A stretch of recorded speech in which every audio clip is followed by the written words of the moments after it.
Hello నమస్తే. నేను journalist Srinivas. ఈరోజు ప్రధాన పత్రికల్లో మళ్ళీ అదే కల్తీ నెయ్యి, కల్తీ లడ్డు దానిపైన మొత్తం బ్యానర్ ఐటెమ్స్ అవే. నిన్న జగన్మోహన్ రెడ్డి గారు గుంటూరు జిల్లా పర్యటనకి అంబటి రాంబాబు ఇంటి ఎళ్లి వాళ్ళ కుటుంబ సభ్యులను పరామర్శించారు. దానికి సంబంధించిన ప్రధాన వార్తలు, దానికి కౌంటర్సు జగన్మోహన్ రెడ్డి మాట్లాడిన దాదాపు గంటకు పైగా ప్రెస్‌తోని మాట్లాడారు పరామర్శించిన తర్వాత. అనేక అంశాలని చాలా సూటిగా మాట్లాడారు. ప్రభుత్వానికి ఒక రకంగా వార్నింగ్ ఇచ్చారు. దీనికి సంబంధించిన వార్తలే ఈరోజు ఈనాడు, ఆంధ్రజ్యోతి, సాక్షి, మిగతా ఆంధ్రప్రభ ప్రధాన పత్రికల్లో దీనికి సంబంధించి ఉన్నాయి. ఈనాడులో ప్రధానంగా ఏమిచ్చారంటే, ఇద్దరు బాబాయిల కథట, వివేక హత్య కేసు, కల్తీ నెయ్యి కేసు రెండింటిలోనూ అసలు దోషులెవరో తేల్చకుండా అర్ధంతరంగా దర్యాప్తు ముగించేసిన సిట్టు. ప్రధాన కుట్రదారులలో వెలికితీసే స్థాయి వరకు విచారణ. వారి ప్రమేయము, పాత్ర ప్రస్తావించకుండా ఛార్జ్‌షీట్లు. తెర వెనుక ఒత్తిళ్ళా మరేదైనా కారణమా? సిబిఐ నేతృత్వంలోని సిట్ దర్యాప్తు తీరుపై సందేహాలు. మొత్తం సందేహం వ్యక్తం చేస్తున్నారు సిబిఐ దర్యాప్తు పైన. ఈనాడు పేపరు అంటే చంద్రబాబు నాయుడు గారికి సంబంధించిన తెలుగుదేశం పార్టీకి మద్దతిచ్చే పేపరు. చంద్రబాబు నాయుడు గారు కూడా ముఖ్యమంత్రి స్థాయిలో ఉండి, ముఖ్యమంత్రిగా ఉండి, ఇక్కడ ముఖ్యమంత్రి, అక్కడ ప్రధానమంత్రి ఢిల్లీలో కూర్చోవటానికి ఈయన ఆధారమైండు. అంటే కేంద్ర, రాష్ట్ర ప్రభుత్వాల్లో అధికారంలో ఉన్న చంద్రబాబు నాయుడు గారు, అధికారంలో భాగస్వామ్య పక్షంగా ఉన్న చంద్రబాబు సిట్టు పైన, సిబిఐ పైన అనుమానం వ్యక్తం చేస్తున్నారు. అదృశ్య శక్తులు ఉన్నారట ఈ ఇన్వెస్టిగేషన్ వెనక. వివేకానంద రెడ్డి గారి హత్య కేసు కానీ, ఇప్పుడు కల్తీ నెయ్యి కేసులో అసలు దోషులను పట్టుకోలేదట. అంటే అసలు దోషులను పట్టుకోలేదని ఎట్లా చెప్తారు మీరు? అంటే సిట్టు దర్యాప్తు చేసి మీరు చెప్పిన పేర్లు చెప్తే అసలు దోషులా? అంటే మీరు మీ పత్రికలు, మీ టీవీ ఛానళ్ళు చెప్పిన పేర్లు చెప్తే అసలు దోషులా? నిజాలు, వాస్తవాల ప్రకారం దోషులు ఎవరో చెప్తే అసలు దోషులా? అసలు కల్తీ జరిగిందా లేదా? కొవ్వు ఉందా లేదా? మీరు చెప్పిన కొవ్వు వ్యాఖ్యలు 2024 సెప్టెంబర్ 18న చెప్పారు. ఎన్‌డీడీబీ రిపోర్ట్‌ని బేస్ చేసుకొని అని చెప్పినా అంటున్నారు. మరి ఆ రిపోర్ట్ సిట్ ఎందుకు బేస్ చేసుకోవాలా? అసలు ఆ రిపోర్ట్‌లో ఉందా? మీరు అబద్ధం చెప్పారా? మళ్ళీ ఇప్పుడు మొన్న ఏమంటున్నారు? తిరుమల తిరుపతి ప్రసాదం అనేది చాలా సున్నితమైన అంశం కాబట్టి మనం దాన్ని చాలా జాగ్రత్తగా డీల్ చేస్తున్నాం. దాన్ని అడ్వాంటేజ్‌గా తీసుకొని వైఎస్ఆర్‌సీపీ ఒక నెగెటివ్ ప్రచారం చేస్తుంది. కల్తీ జరగలేదు, కొవ్వు లేదని చెప్తుంది. మేము సున్నితమైన అంశం కాబట్టి సున్నితంగా డీల్ చేస్తున్నాం అంటున్నారు. నిజంగానే మీరు సున్నితమైన అంశం అనుకుంటే 2024లో ప్రకటన చేయకపోవు. ముఖ్యమంత్రి హోదాలో పబ్లిక్‌గా పంది కొవ్వు, ఆవు కొవ్వు, చేపల నూనె ప్రసాదంలో కలిసిందని చేయకపోవు. నేను రాజకీయం చేయట్లేదు అంటున్నారు, రాజకీయమే చేస్తున్నారు. సున్నితమైన అంశం అంటున్నారు, సున్నితమైన అంశాన్ని జటిలం చేస్తున్నారు. దీనిపైన ఫ్లెక్సీలు పెట్టారు. ఒకవైపు సిట్టు ఇన్వెస్టిగేషన్ చేస్తుంది సుప్రీంకోర్టు ఆధ్వర్యంలో. సిట్టు ఛార్జ్‌షీట్ వేసింది. ఛార్జ్‌షీట్‌లో వేసిన అంశాలు ప్రామాణికం. మనం ఎన్ని బయట మాట్లాడుకున్నా, మీరు ఎన్ని ఫ్లెక్సీలు పెట్టినా, ఎన్ని వార్తలు రాసినా ఇవేవి ప్రామాణికం కాదు. కేవలం ప్రచారానికి పనికొస్తాయి తప్ప, ఈ కేసును ఛేదించేది ఛార్జ్‌షీట్‌ని బేస్ చేసుకొని చేసే రేపు ప్రాసిక్యూషన్. అది తప్ప మిగతా అన్నీ నిమిత్త మాత్రం. ఫ్లెక్సీలు పెట్టి అయిపోయింది, తేలింది అంటాడు. ఎట్లా తేలింది? ఎవరు చెప్పారు తేలిందని? మీకెందుకు ఆ ఆందోళన, ఆరాటం, ఆ టెన్షను, ఆ భుజాలు తడుపుకోవడం? నిజంగానే తేలితే చెప్పింది కదా కోర్టు. ఇప్పుడు ఒకవైపు మీ పైన అయిన కేసులుగా స్కిల్ డెవలప్‌మెంట్ కేసు అయితే లేదు అని క్లీన్ చిట్ ఇప్పించుకుంటారు మీరు. దాని ట్రయల్ జరిగి క్లీన్ చిట్ వస్తే ఓకే. మీకు మీరే క్లోజ్ చేయించుకుంటారు. ఇంకొక వైపు ఇక్కడ ఛార్జ్‌షీట్ ఏసింది అంతే. వాస్తవంగా ఇక్కడ ఏమైతుందంటే, ప్రభుత్వం ఒక సిట్‌ని ఏసింది, చంద్రబాబు నాయుడు గారి ప్రభుత్వం కల్తీ నెయ్యి పైన. దానిపైన సుప్రీంకోర్టులో కేసు అయింది. వైవి సుబ్బారెడ్డి కేసు ఏశారు. వీళ్ళ ఒక ఇంటెన్షన్ వేరేగా ఉంది. వీళ్ళే ముందు ఫలానాోళ్ళు దోషులని చెప్తున్నారు కాబట్టి ఇరికించే ప్రయత్నం చేస్తారంటే సుప్రీంకోర్టు కూడా నమ్మింది. దీని వెనక ఏదో పెద్ద ఇష్యూ ఉంది. ఇది ఒక సున్నితమైన అంశం కాబట్టి మేమే ఇన్వాల్వ్ అవుతాం. సిబిఐ చేత ఇన్వెస్టిగేషన్ చేస్తామని సిబిఐతోని ఇన్వెస్టిగేషను సిట్ ఏసింది. ఆ సిట్ ఇచ్చిన రిపోర్ట్‌లో వీరు చెప్పిన పేర్లు లేవు. వాస్తవంగా సిట్ ఏసింది ప్రభుత్వం తర్వాత సుప్రీంకోర్టు ఆదేశాలు తీసేస్తే ఇప్పుడు నిమ్మలంగా ఉండాల్సింది ఎవరు? ప్రభుత్వం ఉండాలి. ప్రభుత్వం ఆందోళన పడుతుంది సిట్ రిపోర్ట్ ఇస్తే. ఎవరైతే మీరు అనుమానిస్తున్నారో, దోషులు అంటున్నారు, వాళ్ళు నిబ్బరంగా ఉన్నారు, నిశ్చింతగా ఉన్నారు. మరి ఇదేంటో అర్థం కావట్లేదు. ఎవరైనా నిందితులు మీరు అనుకుంటున్న వ్యక్తులో, లేదా ఇప్పుడు మీరు ఎక్కడ తప్పు చేయలేదు. చంద్రబాబు నాయుడు గారి వ్యాఖ్యలు తప్పు లేదు. ఎందుకు ఆందోళన? ఆందోళన ప్రభుత్వం పడుతుంది, ప్రతిపక్షం పట్టలే. లేదా అప్పుడున్న అధికారులు, అప్పుడున్న చైర్మన్, అప్పుడున్న వ్యవస్థ పట్టలే. ఏది మీరు కల్తీ చేసిందంటే. ప్రభుత్వం ఆందోళన వెనక కారణాలు ఏం తెలియదు కానీ అర్ధంతరంగా ముగిశారంటే తెర వెనక ఒత్తిళ్ళు ఉన్నాయండి. ఎవరు ఒత్తిళ్ళు చేస్తారు తెర వెనక? ఏముంది అందులో ఒత్తిడి చేయ? మరి తెర వెనక ఒత్తిడి చేసే, ఒత్తిడికి లొంగే సిట్టా అది? సీబీఐ అంటే? మరి ఆ సీబీఐ మోడీ గారి చేతిలో ఉంది. ఒత్తిడి చేస్తే గీస్తే అక్కడ మోడీ గారో లేకపోతే ఇక్కడ మీరో చేయాలా? ఎవరో ఒత్తిడి చేస్తే మీకు మీరే మీ అసమర్థతను ఎందుకు బయట పెట్టుకుంటున్నారు? అర్థం కావట్లే. ఇప్పుడు వాళ్ళు ఒత్తిడి చేశారా లేదా? ఈ కథల కోసం మళ్ళీ విచారణ పైన కమిషన్లు వేస్తున్నారా? ఇంకో గమ్మత్తైన విషయం ఏంటంటే సిట్ చేసిన విచారణ పైన ఒక కమిషన్ అట. ఏం చేస్తుంది కమిషను? దేనికి దానికి ఉన్న లీగల్ శాంటిటీ ఏంది? న్యాయబద్ధత ఏంది? చట్టబద్ధత ఏంటి? ప్రభుత్వం అఫీషియల్‌గా ఒక కేసు నమోదు చేసింది. కేసు పైన సిట్టు సుప్రీంకోర్టు అపాయింట్ చేసింది. ఆ సిట్ ఇన్వెస్టిగేషన్ చేసి కోర్టుకి ఛార్జ్ షీట్ ఇస్తది. కోర్టుకి ఏదైనా సమాధానం చెప్పాల్సిందంటే సిట్టే చట్టబద్ధంగా చెప్పాల. దానిపైన కౌంటర్‌లు ఏదొచ్చినా. ఈ కమిషన్ ఎవరికి సమాధానం చెప్పింది? ఎవరికిస్తది ఈ కమిషన్ రిపోర్టు? ఈ కమిషన్ రిపోర్ట్‌కున్న వ్యాలిడిటీ ఏంటి? విలువ ఏంటి? ఏం లేదు. కేవలం మీరన్న అబద్ధాన్ని నిజమే నేను చెప్పింది కరెక్టే అని చెప్పించడం కోసం ఆ కమిషన్ ఏస్తారు తప్ప, మీరు చెప్పిన కొవ్వు కథ ఏదైతుందో దానికోసం అంటున్నట్టుంది తప్ప వేరే ఏం లేదు. ఎందుకంటే ఏదన్నా ఉంటే సిట్ తేల్చిద్ది. మీరెందుకు కమిషన్ ఏయటం? సుప్రీంకోర్టు ఏసిన సిట్ పైన మీరు కమిషన్ ఏస్తారంటే మీ ఉద్దేశ్యం ఏంటి? నేను చెప్పిన కొవ్వు వాళ్ళు చెప్పలే. నేను చెప్పిన పేర్లు వాళ్ళు చెప్పలే. అదే బాధ. వివేకానంద రెడ్డి హత్య కేసట, వైవి సుబ్బారెడ్డి కల్తీనేయట. ఈ రెండిట్లో వాళ్ళ పేర్లు చెప్పలేదుగా. పేర్లు చెప్పకపోతే అయిపోయాయిగా. మేము అనుకున్న పేర్లు, మేము ఇరికించాలనుకున్న పేర్లు లేవు అంటే అది ఇన్వెస్టిగేషనే కాదు అని మీ ఉద్దేశం. ప్రజలేమనుకుంటున్నారు? అసలు జరిగిందా లేదు తెలవాలని ప్రజలు అనుకుంటున్నారు. దానిపైన నిన్న జగన్మోహన్ రెడ్డి అంబటి రాంబాబు నివాసానికి వెళ్ళి పరామర్శించిండు. ఇంకోటి శ్రీశైలంలో కూడా కల్తీ అయిపోయిందని ఒకటి కొత్తది పుకారు చేశారు. ఎందుకీ పనికిమాలిన మాటలు? పవిత్రమైన ప్రసాదం పైన రాజకీయం కోసం ఇప్పటికే చాలా చేశారు చంద్రబాబు నాయుడు గారు, కూటమి. ఇది అనవసరమైన యాగి. ఒకవైపు సిట్టు దర్యాప్తు నడుతుంది. దర్యాప్తు నడవని ఫ్లెక్సీలు ఎందుకు? ఇగో జరిగిందని మీరెందుకు ఆందోళన పడుతున్నారు? జరిగితే జరిగింది సంగతి చెప్పింది కదా! ఎవరు చేశారు? ఏం కథ? కల్తీ ఉందా లేదా? ఉంటే నెయ్యి ఉంది, కెమికల్ ఉందా? లేకపోతే కొవ్వు ఉందా? చెప్తారు కదా! ఎప్పుడైతే కొవ్వు లేదు, కెమికల్స్ ఉన్నాయని చెప్పారో వీళ్ళ ఆందోళన మొదలైంది. మనం కొవ్వు అన్నాం కదా! ఒక సెంటిమెంట్ రాజేయాలని చూసినాం. ఆ సెంటిమెంట్ పండలేదు, ఫలించలేదు. కాబట్టి ఏం చేయాలి? అని చెప్పి. ఇది ఈనాడులో ఇది రాస్తే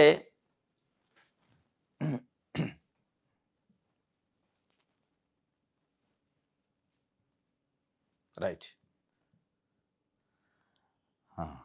ఆంధ్రజ్యోతి చూద్దాం. ఆంధ్రజ్యోతిలో ఏం రాశారంటే జగన్ కుట్రలపై జనంలోకి అరాచకాలను కలిసికట్టుగా ఎదుర్కొందాం. టీడీపీ జనసేన అధినేతల నిర్ణయం. చంద్రబాబు నివాసానికి పవన్ కళ్యాణ్ 2.5 గంటల పాటు సుదీర్ఘ భేటీ అట. వైసీపీ నేరపూరిత రాజకీయాలపైన ప్రధాన చర్చ. కులసిచ్చు పెట్టాలని చూస్తుంది. తప్పుడు ప్రచారాలతో గందరగోళపరుస్తుంది. తిరుమల కల్తీ నెయ్యి వ్యవహారమే నిదర్శనం. తప్పు చేసి అడ్డగోలుగా సమర్థించుకుంటున్నారు. కూటమిని విచ్ఛిన్నం చేసేందుకు కుట్రలు అని పవన్ చెప్పిండు. కల్తీ నెయ్యి సున్నితమైన అంశం, అందుకే ఆచితూచి వ్యవహరిస్తున్నాం. ఎక్కడ ఆచితూచి వ్యవహరించేటోళ్ళు అయితే మీరు ఆన్ డయాస్ బహిరంగంగా కూటమి సమావేశంలో ఆవు కొవ్వు కలిసింది, జంతువుల అవశేషాలు కలిసినాయి అని చెప్తారు. పంది కొవ్వు కలిసిందని చెప్తారు. ఎక్కడ సున్నితంగా ఉంది మీరు? ఇప్పుడు సున్నితం అంటే మీరు చెప్పాల్సింది చెప్తారు. సిట్టి చెప్పాల్సింది చెప్తే మీరు భుజాలు తడువుకుంటుంటారు. కూటమి కుట్రలట, అదే జగన్ కుట్రలపై జనంలోకట దానికి తప్పు చేసి అడ్డగోలుగా సమర్థించుకుంటున్నారా? కల్తీనే వ్యవహారం నిదర్శనం అట. కల్తీనే వ్యవహారంలో వాస్తవంగా మీరు ఆరోపణ చేసినప్పుడు కొంతమంది ప్రజలు నమ్మి ఉండొచ్చు జగన్మోహన్ రెడ్డి లేదా అప్పుడున్న టీం ఏదైనా చేసిందేమో జగన్మోహన్ రెడ్డి ప్రభుత్వం అని. కానీ ఇప్పుడు మీరు పడుతున్న ఆందోళన, మీరు భుజాలు తడువుకుంటున్న తీరు, సిట్టు విచారణ చేసి ఒకవైపు ఛార్జ్షీట్ వేసిన తర్వాత మీరు నిబ్బరంగా ఉండాల్సింది, దోషులు తేలుతున్నారని ఒక ధైర్యంగా ఉండాల్సింది పోయి మీరు ఆందోళన పడుతున్నారు. దోషులు వాళ్ళు కాదు వీళ్ళు, వీళ్ళు కాదు వాళ్ళు అని ఫ్లెక్సీలు పెట్టే కార్యక్రమం మీరు ఎప్పుడైతే చేశారో అక్కడే మీ డొల్లతనం బయటపడాలి. మీకు అర్థం కావట్లేదేమో ప్రజలు అనుకుంటున్నారు. ఇక నిన్న ఏకాంతంగా ఒక 2.5 గంటల పాటు సమావేశం అయ్యారట. ఒకవైపు ఏమో జనంతోని జగన్మోహన్ రెడ్డి అంబటి రాంబాబు ఇంటికి వెళ్ళారు. విపరీతమైన జనాలు వచ్చారు. దాని తర్వాత పరామర్శించి బయటకు వచ్చి ఆయన దాదాపు 1 గంటన్నర పాటు ప్రెస్కి అడ్రస్ చేశారు. అడ్రస్ చేస్తూ చాలా సూటిగా ప్రభుత్వానికి వార్నింగ్ ఇచ్చారు. ఎక్కడ కూడా కోపతాపాలు లేకుండా చాలా జాగ్రత్తగా మాట్లాడి జగన్మోహన్ రెడ్డి నిన్న చాలా మెచ్యూర్డ్గా మాట్లాడండి.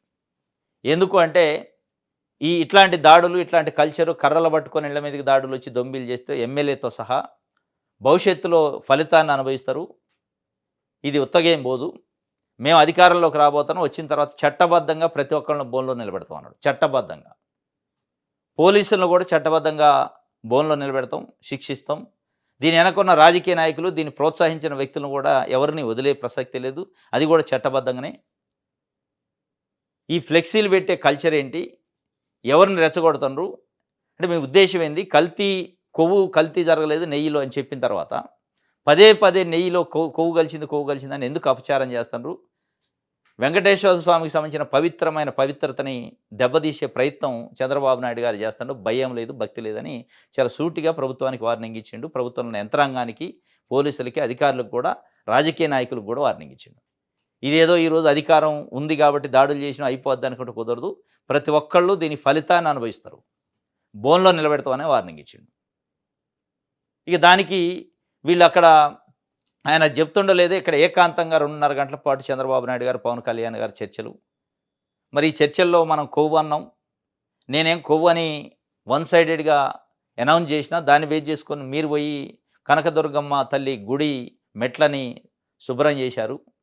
ఇదంతా మనం ఒక రాజకీయం కోసం చేసినాం అన్నట్టు, ఒక పవిత్రమైన విషయాన్ని రాజకీయంలోకి లాగినట్టు మన మీద నిందలు పడే అవకాశం ఉంది. దీన్ని ఎట్లా ఛేదించాలి, ఎట్లా బయటపడాలని సుదీర్ఘంగా చర్చించారు. దాంతోపాటు ఈరోజు బీజేపీ, జనసేన, తెలుగుదేశం పార్టీ 3 పార్టీల సమావేశం ఉంది. ముగ్గురే, చంద్రబాబు, మాధవ్ గారు, పవన్ కళ్యాణ్ గారు, ముగ్గురు కూడా ఏకాంతంగా చర్చిస్తారట. ఒకవైపు జనంతోని జగన్ చర్చలు పెడతారంటే, జగన్తోని జనం ఉంటుంటే, మీతోని మీరు ఏకాంతంగా మీ చర్చలు దేనికోసం? ఇప్పుడు వాస్తవంగా ఏంటంటే, ఛార్జ్‌షీట్ వేసిన తర్వాత దాంట్లో నిందితులు, ఆ ఆరోపణలు ఎదుర్కొంటున్న వాళ్ళు టెన్షన్ పడాలి. వాళ్ళు ఏకాంత చర్చలు వాళ్ళు పెట్టుకోవాలి. ఏం చేద్దాం, ఎట్లా అయింది, మన పైన అభియోగాలు వచ్చినాయి, ఆరోపణలు వచ్చినాయి, దీన్ని ఎట్లా ఫేస్ చేద్దాం, న్యాయబద్ధంగానా, చట్టబద్ధంగానా, ప్రజలకి ఏమి సమాధానం చెప్పుకోవాలి నైతికంగా అని ఒక ఆందోళన ఉంటుంది. ఇది అటువైపు నుంచి ఆందోళన లేదు, ఇటువైపు నుంచి ఆందోళన. మనం ఏదో చేయబోతే ఏదో అయింది, ఎవరినో ఇరికించబోతే ఎవరో ఇరికారు. ఇది ఇటు తిరిగి ఈ ప్రచారం మన మెడకే చుట్టుకుంటుందా, మన ఓవర్ యాక్షన్ మనకే కొట్టిందని ఒక చర్చ పెట్టుకుంటున్నట్టు అనిపిస్తుంది. ఇది ఒక వార్త అయితే, అవును తప్పు చేశాం, కల్తీ నెయ్యి కేసులో అప్రూవర్లుగా మారిన ముగ్గురు. మరి తప్పు చేసినవని వాళ్ళు చెప్తుండే, అప్రూవర్లుగా మారే. పదే పదే ఈనాడు, ఆంధ్రజ్యోతి లేకపోతే చంద్రబాబు నాయుడు గారికి సంబంధించిన కార్యకర్తలు పార్టీ ఫ్లెక్సీలు పెట్టి దొరికింది కొవ్వు కలిసిందని చెప్పింది, కల్తీ కలిసింది, విష పదార్థాలు కలిసినాయని పదే పదే దేని బేస్ చేసుకొని, ఛార్జ్‌షీట్ని బేస్ చేసుకొని, ఛార్జ్‌షీట్లో ఉంది అని చెప్తున్నారు తెలుగుదేశం పార్టీ నాయకులు, సోషల్ మీడియా, వాళ్ళ మీడియా. ఛార్జ్‌షీట్లో కల్తీ జరిగిందని చెప్పింది, క్రిమి పదార్థాలు కలిసినాయని పదే పదే సిట్టు చెప్పిందని చెప్తున్నారు. మరి చెప్పాక మళ్ళీ సిట్టు మంచి చేయలేదు, కమిషన్ వేయాలని ఎందుకంటున్నారు? ఒకవైపు చెప్పింది చాలా క్లారిటీగా, సిట్ ఇన్వెస్టిగేషన్ని బయటికి చెప్తున్నారు మీరు. ఇగో ఇక్కడ ఇది చెప్పింది, ఇక్కడ ఇది చెప్పింది, 109 పేజీలు ఇది చెప్పింది, 110 పేజీలో చెప్పింది, కల్తీ జరిగింది, కొవ్వు ఉందని చెప్పింది, కొవ్వు లేదని సిట్ ఎక్కడ చెప్పింది అంటున్నారు. మరి కొవ్వు ఉందని చెప్పిన తర్వాత ఇంకేంటి మీ అభ్యంతరం? కల్తీ జరిగిందని చెప్పిన తర్వాత ఇంకేంటి మీ అభ్యంతరం? మీ అభ్యంతరం వల్ల ఏంటంటే అక్కడ జరిగిందో లేదో కొవ్వు ఉండాల్సిన అవసరం లేదు మీకు, కల్తీ జరగాల్సిన అవసరం లేదు. జరిగినా జరగకపోయినా మేము అన్న వ్యక్తుల పేర్లు ఉండాలి, మేము చెప్పిన పేర్లు ఉంటే అయిపోయాయి కదా సెట్. సిట్టు పైన కమిషన్ వేస్తారట. ఈ కమిషన్ అర్థం పర్థం లేని కమిషన్, మీ కథలకి వత్తాసు పలికే కమిషన్ కోసం తప్ప ఇది ఎవరికి సమానం చెప్పింది? ఏ కోర్టుకి ఇస్తుంది ఈ కమిషన్ రిపోర్టు? ఎవరికి? చంద్రబాబు నాయుడు గారికి ఇస్తుంది. చంద్రబాబు నాయుడు గారు ఒక అసైన్మెంట్ ఇస్తారు. ఇగో వీళ్ళ పేర్లు ఉన్నాయని మీరు ఒక కమిషన్ వేసి ఒక ఇన్వెస్టిగేషన్ చేసి రాసినట్టు చేయండి, దాన్ని నేను బయట పెట్టుకుంటూ ప్రచారం చేసుకుంటా, నేను అన్న తప్పుడు మాటలకు ఒక బలం కావాలి అని చెప్పి చేసుకున్నట్టు ఉంది తప్ప ఏమీ లేదు. ఇంకోటి, హవ్వ నవ్విపోదురుగా కాట, తిట్టి సారీ చెప్పినందుకు పౌడాలంట, కాపు కులంలో రాంబాబు టైగర్ అంట, సొంత పార్టీ నేతలు నవ్వుకునేలా జగన్ వ్యాఖ్యలు, అంబటి బూతుల చరిత్ర మర్చి పొగడతలు. హవ్వ నవ్విపోదురుగాక. ఆంధ్రజ్యోతి పత్రిక వీళ్ళు రాశారు, అక్కడ జనాలు లేరు, 6 గంటల పాటు పర్యటన అంతా బిల్డప్ ఇచ్చిండని. వాస్తవం పబ్లిక్ ఎక్కువ వచ్చారు. 30 నిమిషాలు ప్రయాణం బట్టే ప్రయాణానికి 6 గంటల జర్నీ, రోడ్లపైన జనాలు స్వాగతం, వాళ్ళు పబ్లిక్ రోడ్ల మీదకి రావటం, జగన్మోహన్ రెడ్డి అభిమానులు, వైఎస్ఆర్సీపీ కార్యకర్తలు పెద్ద ఎత్తున తరలివచ్చారు. ఆ తరలి వచ్చిన దానిపైన ఇప్పుడు అంతర్మాత్రం అదే ఏకాంత చర్చలు. వీళ్ళ బాధ అదే, హవ్వ నవ్విపోదురుగాక అనేది. ఆ కథలో వచ్చిన దానిపైన ఏం చేద్దాం, ఏంటి సిచ్యువేషన్. మనం ఫ్లెక్సీని పెట్టినా ప్రజలు నమ్మలేదు. ఇప్పుడు జగన్మోహన్ రెడ్డి కోసం వచ్చిన ప్రజల్లో హిందువులు కూడా ఉంటారు, మెజారిటీ ప్రజలు హిందువులే ఉంటారు. మీరు పెట్టిన ఫ్లెక్సీలు నమ్మలేదు, మీరు చెప్పే కల్తీ నమ్మలేదు, కొవ్వు నమ్మలేదు. ఇదంతా ఫెయిల్యూర్ అయింది. ఫెయిల్యూర్ అవ్వటంతో పాటు ఉల్టా కొట్టింది, లేని దాన్ని ఉందని చెప్పిండు. రాజకీయం కోసం ప్రసాదాన్ని కూడా లాగిండు అని చెప్పి చంద్రబాబు నాయుడు గారి పైన ఒక నింద పడుతుంది. ఆ నిందను ఎట్ట తప్పించుకోవాలని ఏకాంతంగా చర్చించారట. ఇది నవ్విపోదురు కాకండి నవ్విపోయే పరిస్థితి ఇప్పుడు కూటమి ప్రభుత్వానికి వచ్చినట్టు అనిపిస్తుంది. సిట్ ఏశారు, సిట్ దర్యాప్తు చేస్తే లేదు లేదు అది కాదు ఇంకోటి కావాలంటే అత్యున్నత న్యాయస్థానం సుప్రీంకోర్టు అపాయింట్ చేసిన ఆఫీసర్లు సిట్‌ను కూడా నమ్మలేని పరిస్థితి అంటే మీరేసే కమిషన్ ఎట్లా నమ్మాలి? చంద్రబాబు నాయుడు గారు కమిషన్ ఏస్తే నమ్మాలట. సుప్రీంకోర్టు సిట్ ఏస్తే నమ్మొద్దట. ఇది 'ఆంధ్రజ్యోతి' ఇట్లా చెప్పింది కదా! సాక్షి చూద్దాం.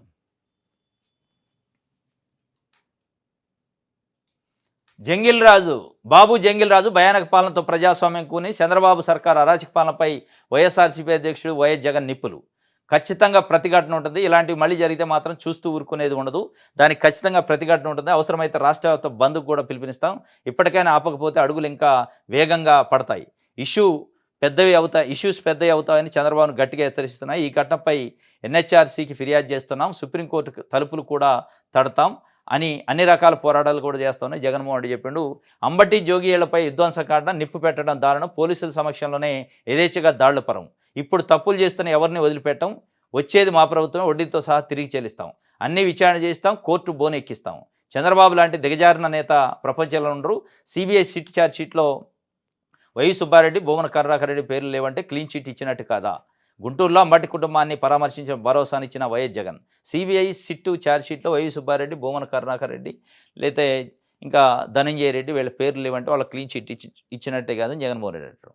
లేదు వాళ్ళ పేర్లు లేకుండా సిట్టు ఛార్జ్షీట్ వేసింది కాబట్టి అది అసలు ఇన్వెస్టిగేషనే కాదని చంద్రబాబు నాయుడు గారు అంటున్నారు. కావాల్సింది వాళ్ళ పేర్లే మాకు. వాళ్ళ పేర్లు ఉండాలనే నేను ఫస్ట్ సిట్ని మూవ్ చేసిన. ఆ సిట్ పైన సుప్రీంకోర్టు అడ్డం పెట్టింది. ఇప్పుడు వేసిన సిట్ ఏమో మరి వాస్తవాలను బయటపెట్టింది. ఈ పేర్లు లేకుండా చేసింది. ఈ పేర్లు లేవు కాబట్టి నేను కమిషన్ వేస్తాను. కమిషన్ వేసి ఆ కమిషన్ రిపోర్ట్లో ఈ పేర్లు పెట్టి ఇగో ఇదే అసలుదంట. మరి అదేంది సిట్ వేసింది? కోర్టు ప్రాసిక్యూషన్ చేసేది సిట్ని కదా, అదే సిట్ ఇన్వెస్టిగేషన్ చేసిన రిపోర్ట్ను కదా. వీళ్ళు వేసే కమిషన్ చేయదు. ఇప్పుడు ఈ బాధ అంతా అక్కడ వచ్చింది అన్నట్టు. చంద్రబాబు పవన్ ఏకాంత చర్చలాట.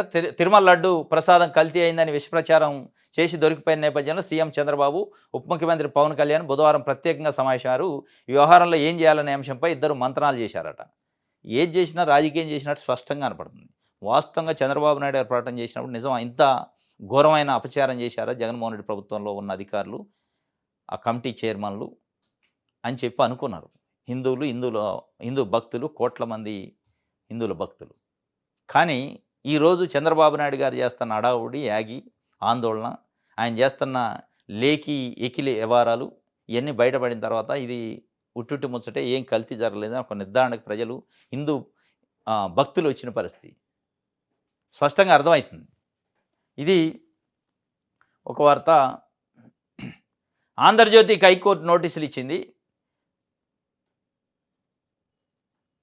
ఆంధ్రజ్యోతికి హైకోర్టు నోటీసులు దేనికి అంటే భూముల కేటాయింపుల పైన.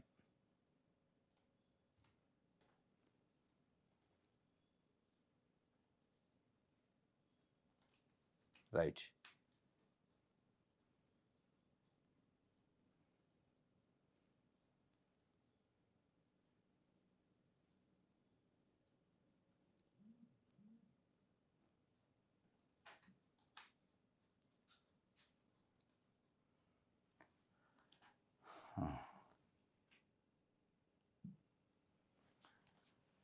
నిన్న హైకోర్టులో ఇది కూడా ముఖ్యమైన వార్తలు అన్ని పేపర్లో వచ్చినాయి కానీ కొన్ని పేపర్లో రాలే. ఆంధ్రజ్యోతి వాళ్ళకి యాజమాన్యానికి భూములు కేటాయించింది. దాదాపు 100 కోట్ల రూపాయల విలువైన భూమిని ప్రభుత్వం కేటాయిస్తూ ఒక జీవో చేసింది. ఆ జీవో పైన హైకోర్టులో పిల్లేశారు, పబ్లిక్ ఇంట్రెస్ట్ లిటిగేషను. ఆ పిల్లేసిన పిటిషనర్ తరపున జడ శ్రవణ్ కుమార్ అడ్వకేట్ అపియర్ అయ్యారు. దాంతోపాటు ఆదాని డేటా సెంటర్ కేటాయించింది, రహేజా సంస్థ కేటాయించింది. ఇంకా అనేకమైన కంపెనీలకి 99 పైసలకి ఉచితంగా భూములు కేటాయింపులు చేశారు. ఈ కేటాయింపులపైన కేసులు వేశారు హైకోర్టులో. ఆ కేసుల్లో ప్రభుత్వానికి షాక్ తగిలింది. ఏ రకమైన కేటాయింపులు ఇవి, ఎట్లా కేటాయిస్తారు? ఏదైనా ప్రభుత్వం పారిశ్రామికవేత్తలకు, పెట్టుబడిదారులకు భూములు కేటాయిస్తే లీజుకి కేటాయించాలి. వీళ్ళు డైరెక్ట్గా సేల్ చేసి పడేశారు. ఆ సేల్ని హైకోర్టు నిన్న డైరెక్ట్గా అడిగింది, ఇది ఏ రకమైన పద్ధతి అని చెప్పి. ఎట్లా మీరు సేల్ చేస్తారు? లీజుకి ఇవ్వాలి తప్ప అని చెప్పి అడిగితే సమాధానం లేని పరిస్థితుల్లో ప్రభుత్వం తరపున అపియర్ అయిన ఏజీ దమ్మాలపాటి శ్రీనివాస్ గారు టైం అడిగారు. ఇది ఏ రకంగా ఏ నేపథ్యంలో జీవో చేశారో నేను తెలుసుకొని చెప్తాను అని చెప్పి. మొత్తానికి ప్రభుత్వం చేసిన కేటాయింపులపైన కేసులని, ఈ కేటాయింపులు అక్రమం అని తేలింది. చంద్రబాబు నాయుడు గారు పదే పదే మేము రాష్ట్ర అభివృద్ధి, పెట్టుబడులు, ఉద్యోగాలని చెప్తున్నాడు. ఆంధ్రజ్యోతి ఆయన కూడా నీతులు రాస్తూ ఉంటాడు. ఈ మధ్యకాలంలో నీతులు రాసి ఆయన నీతి పలుకులలో చిలక పలుకుల్లో ఏం చెప్పిండంటే 2 తెలుగు రాష్ట్రాల్లో సోషల్ మీడియా అనే ఒక కూలీ మీడియా ఉందట.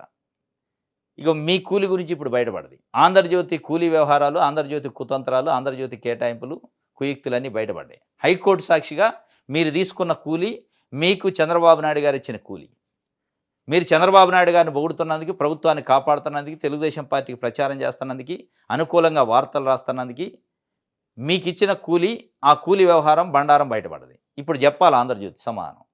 పదే పదే వేరే వాళ్ళపైన ఏడ్చి మీకేదో నైతిక విలువలు ఉన్నట్టు, చాలా ఉందాగా పనిచేస్తున్నట్టు, ఇక వాళ్ళ అవినీతి అక్రమాలంటే తెలియదన్నట్టు, ప్రభుత్వ సొమ్ము దొబ్బి తిన్నట్టు మాట్లాడతారు. మీరు తిన్న దొబ్బి తిన్న వ్యవహారం అంతా బయటపడదు. హైకోర్టు నిన్న ఒక సీరియస్ వార్నింగ్ కూడా ఇచ్చింది. ఇది ఏం కేటాయింపులు ఎట్లా అని. దానికి సంబంధించి నిన్న హైకోర్టులో కేసు నడిచింది. రైట్. బూత్ నేతలను దండిస్తే తప్ప, అలాంటి వారికి పరామర్శ. 30 నిమిషాల ప్రయాణానికి 9 గంటల రాజకీయ డ్రామాలు చాలు. బూత్ నేతలను దండిస్తే తప్పు లేదు. కానీ ఎవరు దండించాలి? కోర్టు, చట్టాలు దండించాలి. మీరెవరు కర్రలు పట్టుకొని దండించడానికి? తెలుగుదేశం పార్టీ కర్రలు, రాడ్లు తీసుకొని పోయి దండిస్తా అంటే ఇంక రేపు ఎవరు ఏది చేసినా ఇక దండించుకుంటే మనకు మనమే దండించుకుంటే చట్టం ఎందుకు, కోర్టులు ఎందుకు, పోలీస్ స్టేషన్లు ఎందుకు? 2 మంత్రులు కౌంటర్ ఇచ్చారు, బీసీ మంత్రులు. ఏదో ఏ బీసీ సెంటిమెంట్ వద్దో జోగి రమేష్ అంబటరాంబాబు పైన దాడి జరిగింది కదా, వెంటనే కౌంటరు. దండిస్తే బూతు నేతలను దండిస్తే తప్ప, ఆ దండన తప్పని కదా. ఇది కరెక్టే, దండన కరెక్టే అని వాళ్ళు చెప్తున్నారు. మీరెవరు దండించడానికి? దండించే హక్కు మీకెవరు ఇచ్చారు? అది కదా ప్రశ్న. ఇది ఒక వార్త. రైట్. దిశ పేపర్ చూద్దాం.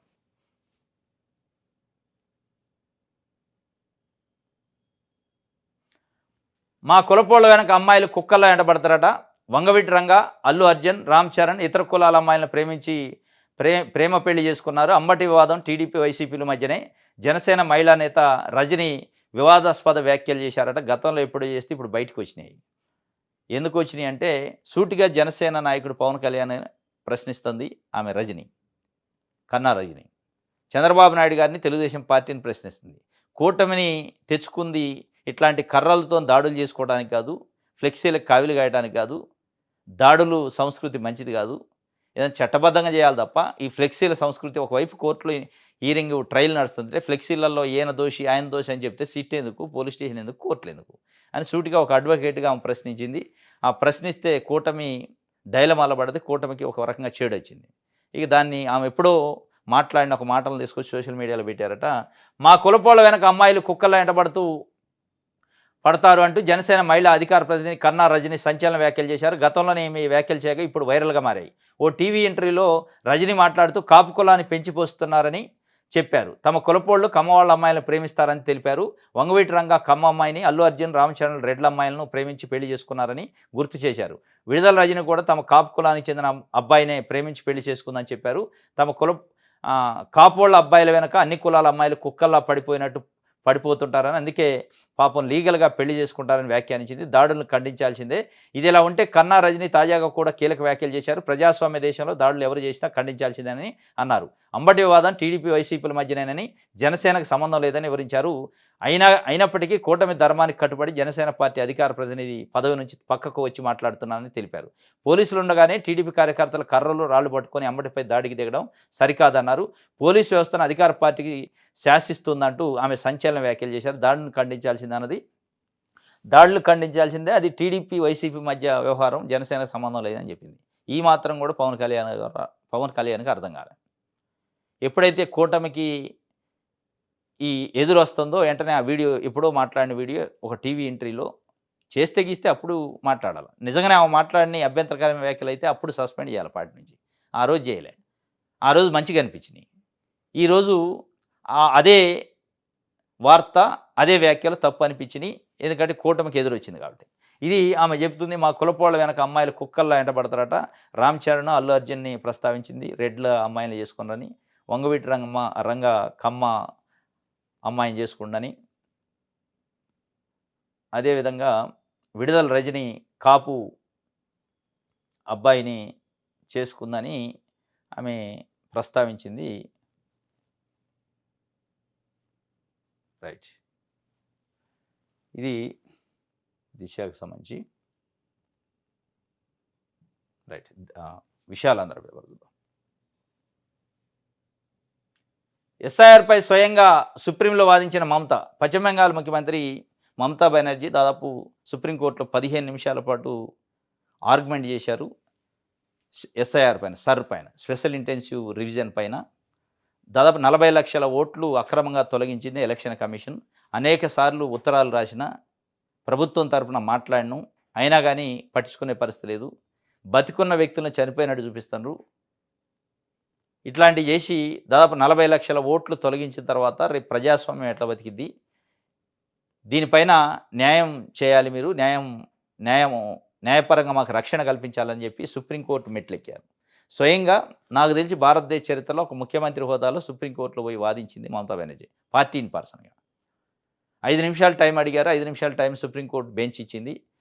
5 నిమిషాల టైంలో 15 మినిట్స్ మాట్లాడింది. అయినప్పటికీ సుప్రీంకోర్టు అభ్యంతరం తెలపలే.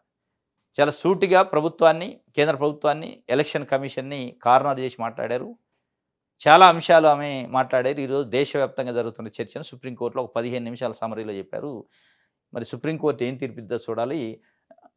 చాలా స్పష్టంగా ఆమె చెప్పిన పరిస్థితి అయితే ఉంది. ఇది ఈరోజు న్యూస్ అనాలిసిస్. రేపు తాజా వార్తలతోని తిరిగి కలుసుకుందాం. Thank you.